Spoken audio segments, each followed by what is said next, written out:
તમને છોકરી ના પાડી જ ન કે આ 5 વસ્તુ તમે કરો ને તો તમે છોકરી જોવા જાવ ને એટલે એને ઘરની અંદર એન્ટ્રી કરો ને એટલે 16 પિક્ચર નો ગુંડો હોય એમ નહીં હાલવાનું, KGF નો હીરો હોય ને એમ હાલવાનું.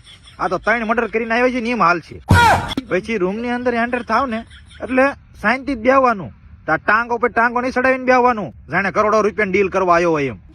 પછી ચા પાણી પીને એમ કે વાત કરી આવો એટલે બેને શાંતિ જ વાત કરવાની કે હું આટલું ભણ્યો, તમે કેટલું ભણ્યા, તમારે શું નોકરી લેવાની ઈચ્છા, મારે આ નોકરી લેવાની ઈચ્છા, આ રીતે વાત કરવાની. તને અહીંયા મંડી ન જતા તને ફલાણું બનાવતા આવડશે ને, હું મંચુરિયન નહીં લાવી દઉં, મારે ટાઈમ ટુ ટાઈમ પથારી જોઈશે એમ ન કરતા ને તરત કે છે ભાઈ ચા પાણી પીને વયા જાવ. પછી જયારે છોકરીના પૈસા હાથમાં દેવાનું થાય ને ત્યારે હીરા ઘોડે પાકીટ કાઢશે ને પછી અંદર થી પસાની 3 કાણા વાળી નોટ નહીં કાઢવાની, 500 કે 1000 રૂપિયા હાથમાં દેવાના. આટલું તમે કરો ને એટલે ફાઇનલ. જો આ વસ્તુ તમે ન કરો ને તો પછી પસા જોઈશો ને તો આ સુખ નો સૂરજ નહીં ઉગે.